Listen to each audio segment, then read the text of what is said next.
አሰላሙ አለይኩም ውዶችዬ፣ ዛሬ ሰምሳ ላሳያችሁ መጥቻለሁ። በእርግጥ በባለፈው አይታችኋል፣ አጠባበሱን ግን አላሳየኋችሁም ማለት ነው። ይሄ ቡፍ የሚለው ሳምቡሳ ስለሆነ ግድ ዘይት ያስፈልገዋል ማለት ነው። እንደዚህ እናደርግበታለን ማለት ነው። ያኔ እስከሚቀራልን ድረስ ዘይት ያስፈልገዋል ከላይ ማለት ነው።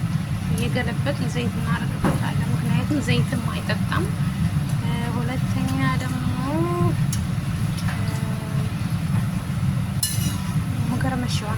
መገርመሽ ይሆናል። እንደ አሰራሩን በባለፈው ያሳየኋችሁ ይመስለኛል። እደግምላችኋለሁ።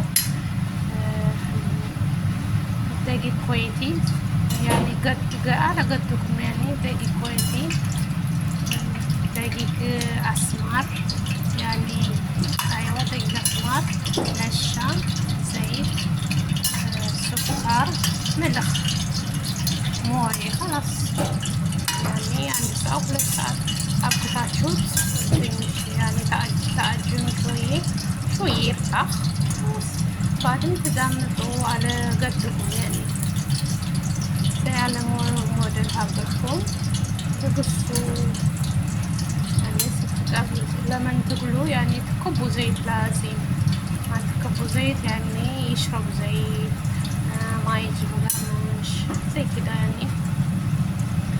ከተመቻችሁ ቪዲዮዬ ለምን አጀብኩም ቪዲዮ ሰብስክራይብ፣ ላይክ፣ ሼር፣ ኮመንት አስቀምጡልኝ። ይቀለጥ ኢንሻአላህ ያኔ አስተካክላለሁ ማለት ነው። ተረባላችሁበት አለ ይጠብቃችሁ ወዶች ወዳችሁና ፍቅራችሁ ስለምትከታተሉ በጣም ነው የማመሰግነው።